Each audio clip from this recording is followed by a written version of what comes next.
यह वचन बाइबल की खोई हुई पुस्तक लेटर ऑफ हेरोद एंड पिलातुस में से लिया गया है। यह चैप्टर का दूसरा पार्ट है। अगर आपने इस चैप्टर का पहला पार्ट नहीं देखा तो आप पहले इस चैप्टर का पहला पार्ट देखिए, जिसका लिंक मैंने डिस्क्रिप्शन में दिया है।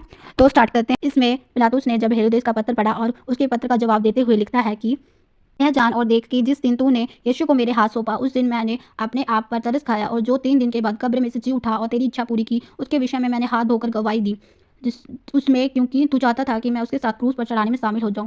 अगर हम मत्ती 27 को पूरा पढ़ते हैं तो उसमें लिखा हुआ है कि जब पिलातुस ने यीशु में कोई दोष ना पाया तो फिर उसने लोगों से पूछा कि हम किसको क्रूस पर चढ़ाएं। तो लोगों ने कहा यीशु को क्रूस पर चढ़ाओ और बरअब्बस को छोड़ दो। और पिलातुस ने भीड़ के सामने अपने हाथ धोए और कहा मैं इस धर्मी के लहू से निर्दोष हूँ, अब तुम ही जानो। पर लोगों ने हुल्लड़ मचाया और कहा कि यीशु को क्रूस पर चढ़ाया जाए और बरअब्बस को छोड़ दिया जाए। पर लोगों के कहने पर उसने यीशु को क्रूस पर चढ़ा दिया। लेकिन अब मैं जला दो और उन सैनिकों से सीखता हूँ जो उसकी कब्र को देख रहे थे कि वह मरे हुए में से जी उठा, और जो बात मुझसे कही गई थी उसकी मैंने पुष्टि की कि वह गलील में संदेह दिखाई दिया।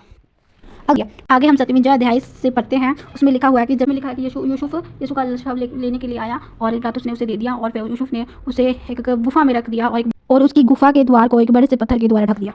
याजकों और फरीसी के कहने पर पिलातुस ने यीशु की कब्र पर रखवाली के लिए कुछ सैनिक रख दिए गए। 3 दिन के बाद यीशु मृतों में से जी उठा, और उनको ने देखा कि यीशु मृतों में से जी उठा तो वह बहुत घबरा गया और बहुत ही डर गया। लोगों में यीशु के जिंदा होने की खबर फैल गई।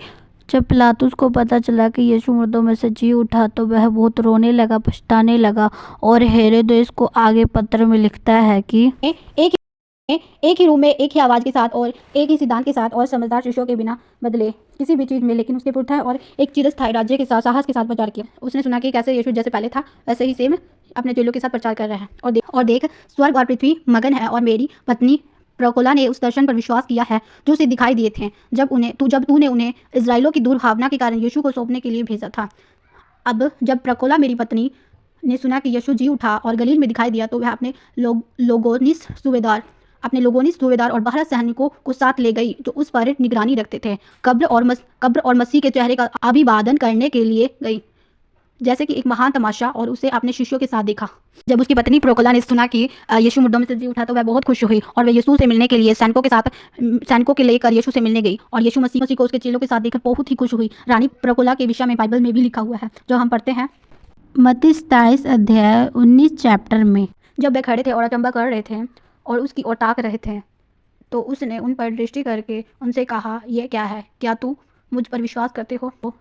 तो यीशु कहते हैं, प्रकुला जान लो कि परमेश्वर ने पिताओं को जो वाचा दी थी उसमें कहा गया है कि हर शरीर जो नाश हो गया था वह मेरी मृत्यु के द्वारा जीवित रहेगा, जिसे तुमने देखा है। और अब तुम देखते हो कि मैं जीवित हूँ, जिससे तुमने क्रूस पर चढ़ाया। और अब जब तक मुझे कब्र में ना रखा गया तब तक मैंने बहुत दुख उठाया, परंतु अब मेरी सुनो और मेरे पिता परमेश्वर पर जो मुझ में है विश्वास करो, क्योंकि मैंने मृत्यु के रस्सियों को खोल डाला और औदलों के फाटकों को तोड़ डाला। इसके बाद मेरा आना होगा। यीशु कहता है कि क्या तू मुझ पर विश्वास करती है? देख, मेरा मरना जरूरी था, क्योंकि मेरी मृत्यु के द्वारा बहुत लोग जीवन पाएंगे, इसलिए तू भी विश्वास कर ले। आगे हम पढ़ते हैं। जब मेरी पत्नी प्रोकला और रोमियो ने ये बातें सुनी तो रोते हुए मेरे पास आकर कहने लगे, क्योंकि वे भी उसके विरुद्ध थे। जब उन्होंने उस बुराई की कल्पना की थी जो उन्होंने उसके साथ की थी, यहाँ तक कि मैं भी दुख के समय अपने बिछोने पर पड़ा रहा और शोक का वस्त्र पहनकर 50 रोमियो को अपनी पत्नी समेत ले गया और गलील को चला गया। तो मैं मार्ग में चला, तब मैंने इन बातों की गवाही दी कि हेरोदेस ने मेरे द्वारा ऐसे काम किए हैं कि उसने मुझसे मित्र ली और मुझे विवश किया कि मैं उसके विरुद्ध हाथ बढ़ाऊं और उसका न्याय करूं, जो सबका न्याय है, और धर्मी के प्रभु को कोड़े मारूं। और जब मैं मार्ग में खड़ा था तो हमारे प्रभु ने मुझे देखा कि वह खड़ा होकर अपने चेलों से बातें कर रहा था, परंतु मैं मन ही मन प्रार्थना की, क्योंकि मैं जानता था कि यह वही है जिसे तुमने मुझे सौंपा था, कि वह सृजी गई वस्तु का प्रभु और सबका सृजनहार है। परंतु जब हमने उसे देखा तो हम सब के सब उसके पांवों के आगे मुंह के बल गिरे। मैं ऊंचे शब्द से कहा, पिलातुस कह रहे हैं, हे यहोवा, मैंने पाप किया है कि मैं बैठकर तेरा न्याय करता हूँ, जो सच्चाई से सबका पलटा लेता है। और मैं जानता हूँ कि तू परमेश्वर है, परमेश्वर का पुत्र है, और मैंने तेरी मानवता देखी, तेरी देवता नहीं। परंतु हेरोदेस ने इजराइल के साथ मुझको विवश किया कि तेरी हानि करूँ, इसलिए हे इजराइल के परमेश्वर मुझ पर दया कर। और देखो पिलातुस कैसे यीशु से दया की भीख मांग रहा है कि तू ही परमेश्वर है, तू ही मसीह है, जिसके विषय में पवित्र शास्त्र में लिखा गया है। और कहता है कि देख, हेरोदेस के और लोगों के कहने पर मैंने कैसे तुझे क्रूस पर चढ़ा दिया, और मुझे माफ़ कर, मुझ पर दया कर। और फिर उसकी पत्नी कहती है, स्वर्ग और पृथ्वी के परमेश्वर, इजराइल के परमेश्वर, मुझे ना तो पोर्टियुस पिलातुस के कामों के अनुसार बदला देना, इजराइल की इच्छा के अनुसार, और ना उनके विचार के अनुसार याजकों के पुत्रों, परंतु अपनी महिमा में मेरे पति को स्मरण करके। और वह दोनों वहीं पर यीशु की महिमा और स्तुति करने लगे। यीशु मसीह के स्वर्गारोहण के बाद पिलातुस और उसकी पत्नी ने यीशु मसीह का सुसमाचार फैलाया। पिलातुस ने बड़े बड़े राजाओं, अधिकारियों, हाकिमों को पत्र लिखे।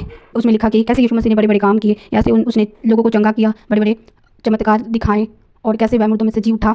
जब कैसर को पिलातुस के बारे में पता चला और यह भी पता चला कि जैसे पिलातुस ने यीशु मसीह को क्रूस पर चढ़ाया, तो उसने कैसर ने पिलातुस को बंदी बना लिया और फिर कैसर ने पिलातुस से प्रश्न करने का निश्चय किया और एब्लियूस नाम के एक सेनापति को पिलातुस का सिर काटने की आज्ञा दी और कहा कि जैसे उसने उस धर्मी पुरुष पर हाथ रखा जो मसीह कहलाता है, वैसे ही वह भी गिरेगा और पाएगा कोई उद्धार नहीं।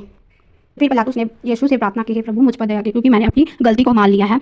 यह कह ही रहा था कि हाकिम ने पिलातुस का सिर काट डाला और देखो प्रभु के एक दूत ने उसे ग्रहण किया। और जब उसकी पत्नी प्रकला ने उस दूत को आते और उसका सिर लेते देखा तो वह भी आनंद से भर गई और तुरंत प्राण त्याग दिए और अपनी पति के साथ ही गाड़ दिए गई।